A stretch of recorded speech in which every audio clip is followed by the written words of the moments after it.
ಎಲ್ರಿಗೂ ನಮಸ್ಕಾರ. ಕಿರಣ್ ಪ್ರಕಾಶ್ ಮಾತಾಡೋದು ಫಸ್ಟ್ ಅರ್ತ್ ಫಾರ್ಮರ್ಸಿಂದ. ಇವತ್ತಿಂದ ನಿಮಗೆ ಮಣ್ಣಿನ ಬಗ್ಗೆ ತಿಳಿಸ್ಕೊಳೋಣ ಅಂತ ಈ ವಿಡಿಯೋ ಮಾಡ್ತಾಯಿದ್ದೀನಿ. ಸೊ ಬೇಸಿಕ್ಲಿ ಮಣ್ಣಂದರೆ ಏನು, ನಮ್ಮ ರೈತರಿಗೆ ಮಣ್ಣಂದ್ರೇ ನಮ್ಮ ಲೈಫ್ ಹೇಗೆ ಇಂಪಾರ್ಟೆಂಟು, ನಮ್ಮ ಭೂಮಿ ತಾಯಿನೂ ಅಷ್ಟೇ ಇಂಪಾರ್ಟೆಂಟು. ಬಟ್ ಕೆಲವೊಂದು ರೀಸನ್ನಿಂದ ನಾವು ಇವಾಗ ತುಂಬ ನೆಗ್ಲೆಕ್ಟ್ ಮಾಡಿಬಿಟ್ಟಿದ್ದೀರಿ ನಮ್ಮ ಭೂಮಿನ. ಇವತ್ತಿನ ದಿನ ಪ್ರತಿಯೊಬ್ಬ ಮನುಷ್ಯಂಗೂ ನಮ್ಮ ಲೈಫಲ್ಲಿ ಒಂದು ಮನೆ ಕಟ್ಟಬೇಕು ಅಂತ ಆಸೆ ಇರುತ್ತೆ. ಮಕ್ಕಳನ್ನ ಚೆನ್ನಾಗಿ ಓದಿಸ್ಬೇಕು ಅಂತ ಆಸೆ ಇರುತ್ತೆ. IAS IPS ಒಳ್ಳೊಳ್ಳೆ ಸಾಫ್ಟ್ವೇರ್ ಇಂಜಿನಿಯರು, ಡಾಕ್ಟರ್ ಆಗಲಿ ಅಂತ ಆಸೆ ಇರುತ್ತೆ. ಮನೆ ಕಟ್ಟೋಕ್ಕಾಗಲಿ, ಮಕ್ಕಳು ಎಜುಕೇಷನ್ಗಾಗಲಿ ನಮಗೆ ಎಲ್ಲದಕ್ಕೂ ಒಂದು ಫೌಂಡೇಶನ್ ಅಂತ ಇದೆ. ಮನೆ ಕಟ್ಟೋಕ್ಕೆ ಫೌಂಡೇಶನ್, ನೀವು ಒಳ್ಳೆ ಪಾಯ ಹಾಕಲೇಬೇಕು. ಎಷ್ಟು ಮೇಲೆ ಹೋಗ್ತಿರೋ ಅಷ್ಟು ಕೆಳಗೆ ಪಾಯ ಇದ್ದರೆ ನಿಮಗೆ ಅಷ್ಟು ಸ್ಟ್ರಾಂಗ್ ಆಗಿರುತ್ತೆ. ಅದೇ ಥರ ನಮ್ಮ ಮಕ್ಕಳಿಗೆ 10th ಸ್ಟ್ಯಾಂಡರ್ಡು 12th ಸ್ಟ್ಯಾಂಡರ್ಡ್ ಅಂದರೆ ಸೆಕೆಂಡ್ PU ತನಕ ಎಷ್ಟು ಚೆನ್ನಾಗಿ ಓದಿರ್ತೀರಿ, ನಾವು 1ನೇ ಕ್ಲಾಸಿಂದ 10ನೇ ಕ್ಲಾಸ್ ಏನಿದೆ ಅದೇ ನಮ್ಮ ಫೌಂಡೇಶನ್ನು. ಸೊ ಅದೇ ಥರ ನಮ್ಮ ಭೂಮಿಗೂ ಒಂದು ಫೌಂಡೇಶನ್ ಇದೆ. ನಮ್ಮ ಭೂಮಿ ಒಳ್ಳೆ ಬೆಳೆ ಕೊಡಬೇಕು ಅಂದರೆ ನಿಮಗೆ ಭೂಮಿಯ ಫೌಂಡೇಶನ್ ಚೆನ್ನಾಗಿರಬೇಕು. ಭೂಮಿಯ ಫೌಂಡೇಶನ್ ಅಂದರೆ ಏನು, ನಮ್ಮ ಮಣ್ಣು ಫಲವತ್ತಾಗಿದೆ ಅಂದರೆ ಮಾತ್ರ ಅದನ್ನು ಮಣ್ಣು ಅಂತೀರಿ, ಇಲ್ಲಾಂದರೆ ಅದನ್ನು ಡರ್ಟ್ ಅಂತೀರಿ, ಅಂದರೆ ಅದು ವೇಸ್ಟ್ ಮಣ್ಣಾಗಿರುತ್ತೆ.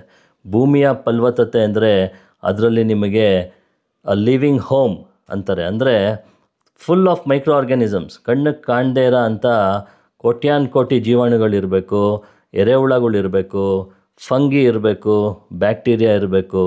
ಇದೆಲ್ಲ ನಿಮ್ಮ ಗಿಡಗಳನ್ನು ಹೆಲ್ಪ್ ಮಾಡೋಕ್ಕೆ, ಒಳ್ಳೆ ಗ್ರೋತ್ ಕೊಡೋಕ್ಕೆ ಸಹಾಯ ಮಾಡುತ್ತೆ.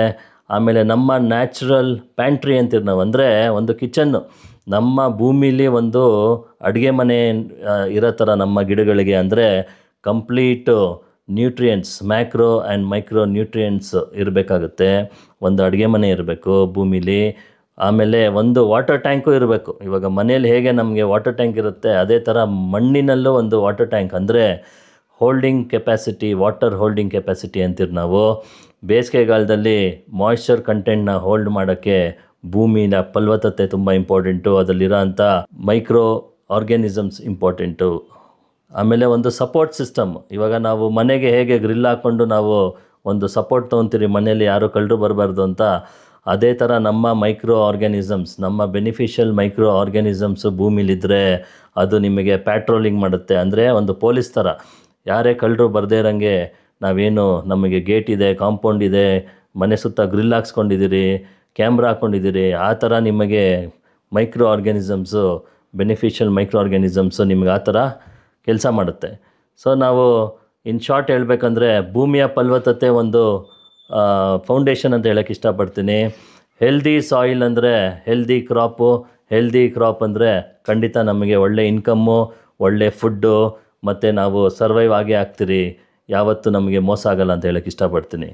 ಇದು ಒಂದು ಬೇಸಿಕ್ಕು ಮಣ್ಣಿನ ಬಗ್ಗೆ ಆಯಿತು. ಮಣ್ಣು ಫಲವತ್ತು ಮಾಡಬೇಕಂದ್ರೆ ನಾನು ಯಾವಾಗಲೂ ಹೇಳ್ತಾ ಇರ್ತೀನಿ, ಹಸಿರೆಲೆ ಗೊಬ್ಬರ. ಫೌಂಡೇಶನ್ ಅಂದರೆ ಏನು ಅಂದರೆ ಇದೆಲ್ಲ ಆಗೋಕ್ಕೆ ನಿಮ್ಮ ಮಣ್ಣು ಇವತ್ತಿನ ದಿನ ಕೆಮಿಕಲ್ ಹಾಕಿ ಹಾಳಾಗಿರೋದ್ರಿಂದ ಕಂಪ್ಲೀಟು ಮಣ್ಣಿನ pH ಲೆವೆಲ್ ಏರುಪೇರಾಗಿರುತ್ತೆ.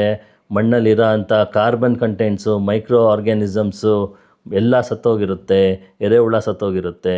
ಹಾಗಾಗಿ ನೀವು ಮಣ್ಣಲ್ಲಿ ಫೌಂಡೇಶನ್ ಏನು ಅಂದರೆ 2 ತಿಂಗಳು ನೀವು ಫ್ರೀ ಮಾಡಿಕೊಂಡು ಮಣ್ಣಿನ ಫೌಂಡೇಶನ್ ನಾವು ರೆಡಿ ಮಾಡ್ಕೊಬೇಕು.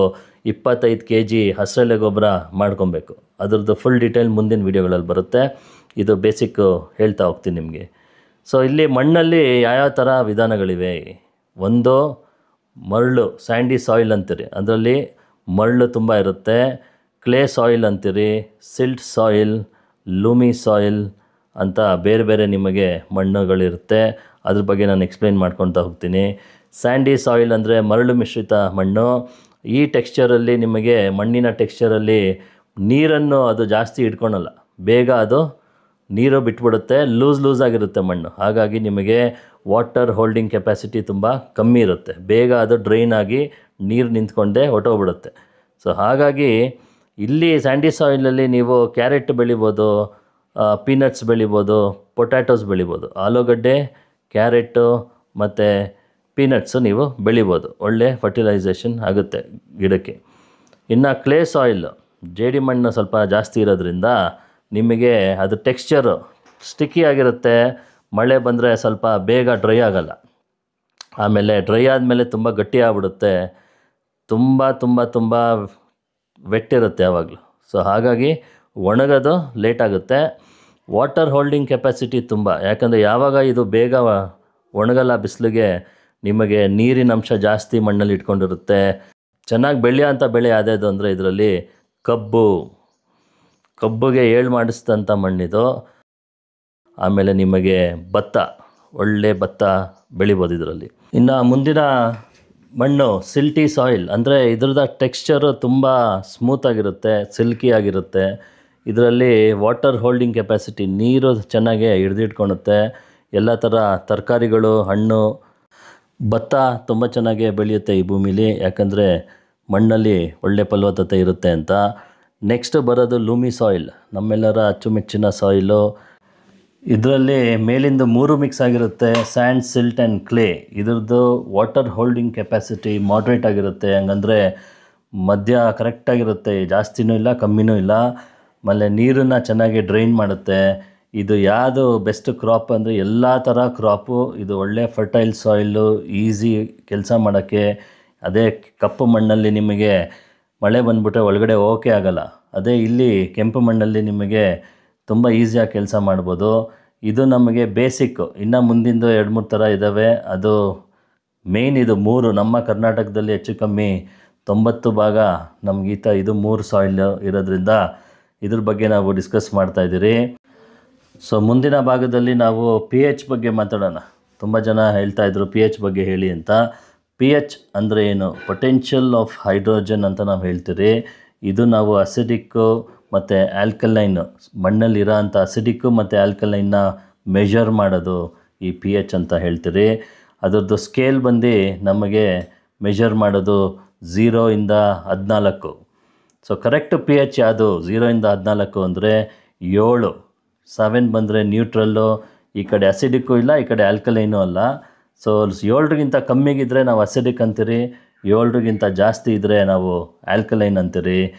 ಇದೆಲ್ಲ ಏನಂದರೆ ನಮ್ಮ ರೈತರಿಗೆ ಈ pH ಕಂಟ್ರೋಲ್ ಮಾಡೋದು, ಈ ಗಿಡ ಮೈಕ್ರೋ ನ್ಯೂಟ್ರಿಯೆಂಟ್ಸ್ನ ತಗೊಳ್ಳೋ ಅಂಥ ಸ್ಪೀಡ್ ಏನಿದೆ ಆ ಸ್ಪೀಡನ್ನ ಕಂಟ್ರೋಲ್ ಮಾಡುತ್ತೆ pH ಕಂಟ್ರೋಲ್ಸ್.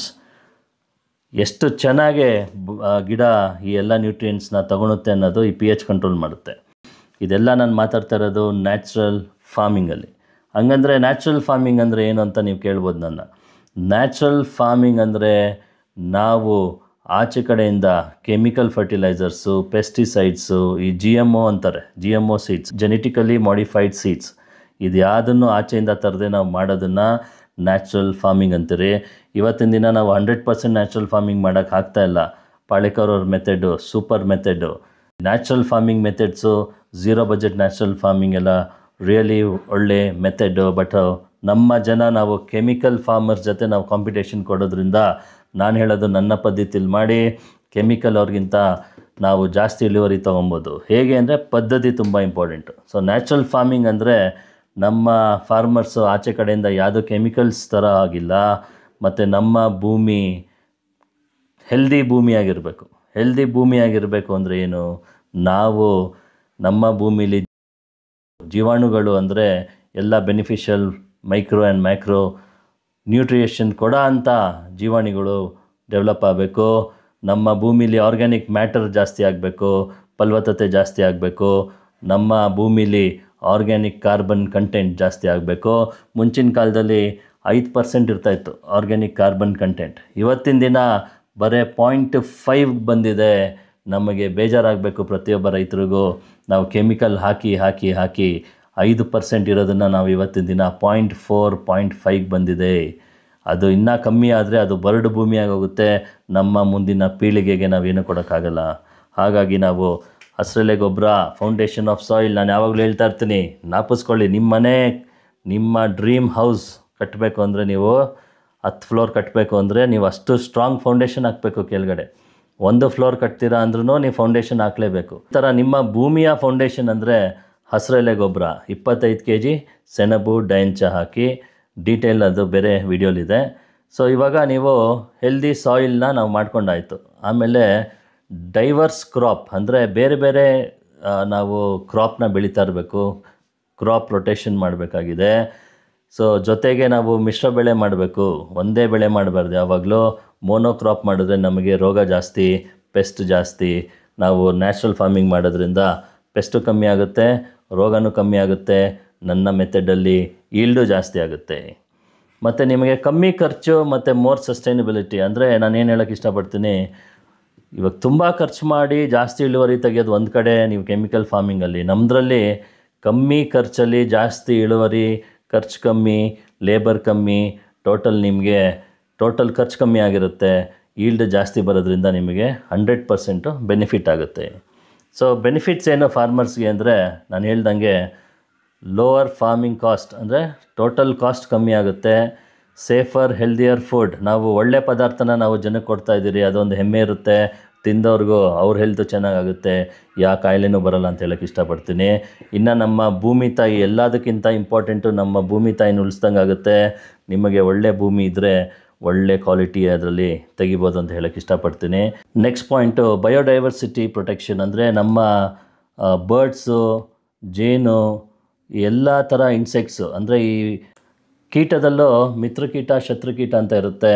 ಸೊ ಇದೆಲ್ಲ ನ್ಯಾಚುರಲ್ ಸಿಸ್ಟಮ್ ಇದ್ದಾಗ ನಮಗೆ ಪೆಸ್ಟು ಕಂಟ್ರೋಲ್ ಆಗುತ್ತೆ, ಪಕ್ಷಿಗಳು ಬರುತ್ತೆ, ಜೇನು ಬರುತ್ತೆ, ಹಾಗಾಗಿ ನಮ್ಗೆ ಈಲ್ಡೂ ಜಾಸ್ತಿ ಆಗುತ್ತೆ.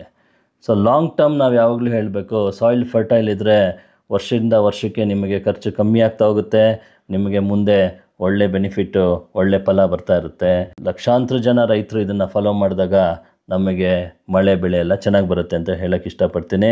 ಸೊ ವೀಕ್ಷಕರೇ, ಇದೆಲ್ಲ ನೀವು ಕೇಳಿದ್ದೀರಾ, ಫಾಲೋ ಮಾಡಿ, ಸಬ್ಸ್ಕ್ರೈಬ್ ಮಾಡಿ. ಫಸ್ಟ್ ಅರ್ತ್ ಫಾರ್ಮರ್ಸ್ ಎಲ್ಲ ಥರ ಒಬ್ಬ ರೈತನಾಗಿ ನಿಮಗೆ ಎಲ್ಲ ಥರ ಮಾಹಿತಿ ಕೊಡೋಕ್ಕೆ ಪ್ರಯತ್ನ ಪಡ್ತೀನಿ. ನಮಸ್ಕಾರ. Thank you very much.